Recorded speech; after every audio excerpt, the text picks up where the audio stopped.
Well, if anyone knows about radical Marxists destroying their city, it's folks living in Chicago. And the Windy City is sending a clear warning to New York about its socialist experiment. Let's hope it doesn't come, but it might be coming. Be careful what you wish for.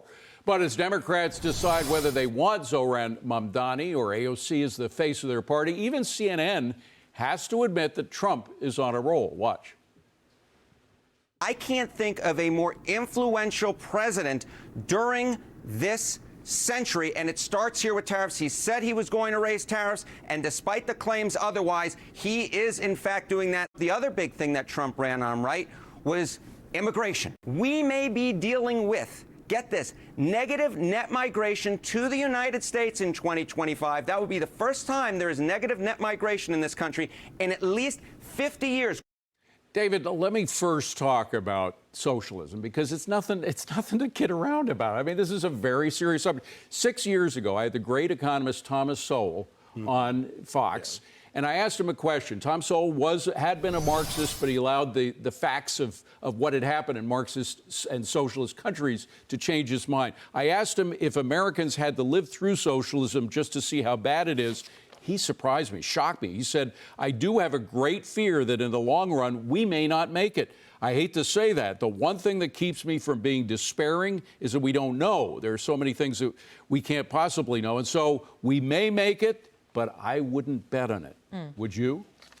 Because, in fact, sometimes the appeal is greater than the reality, and that's the evil of socialism, socialist policies, and communist regimes. For a very short time, it may seem appealing and effective, but then it eventually fails, and it's failed everywhere in the world. Look at Latin America, which you've seen nations overturn, from Venezuela to Chile to others, Nicaragua. Cuba, Nicaragua. But he makes a very important point that you have to sometimes live a little bit of the evil you face. And let's not kid ourselves.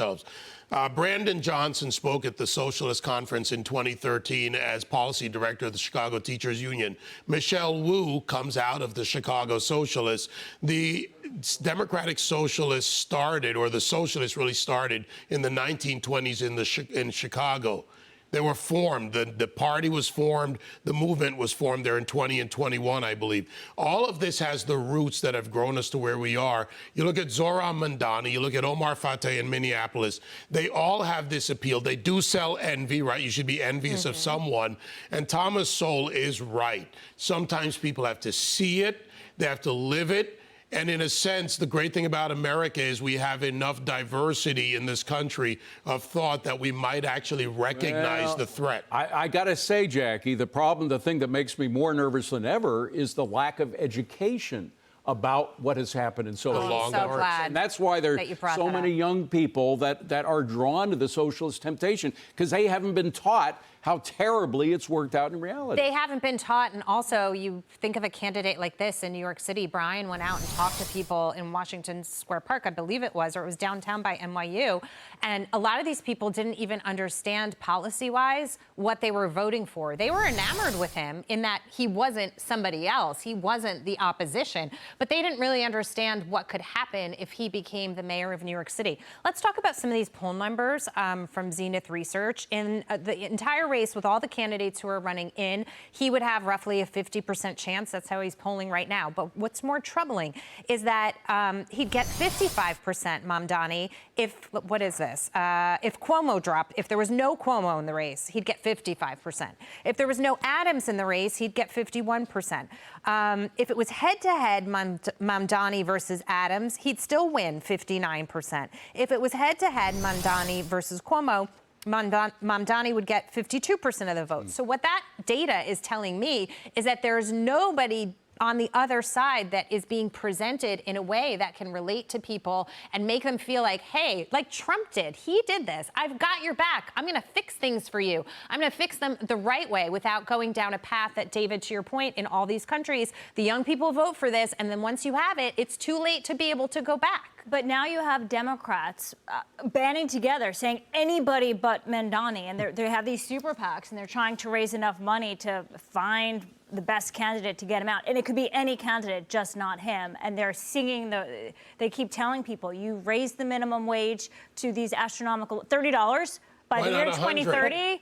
rent freezes for all this freebies. It doesn't work in real life. So maybe there's a coalition of real estate money, of big business money. I don't know. Regular middle class By the way, we got a pocket. Chicagoan right here. Among young Yeah. people, but not among most people. But among young people, the heart of the Democratic Party applauds Mondani. They applaud Johnson in Chicago, who's made Chicago basically unlivable, very unsafe, very financially unstable. They still, even having seen the effect of it. I mean, David, in my opinion, they are taught in school. This is the real issue here. They are taught in school that socialism is moral, socialism is right. Socialism works, and it's us, mean, angry capitalists that are responsible for, ruining the environment, ruining everything. So socialism is seen as being morally good, and that's why it's gaining in New York and everywhere else. I like to give tips.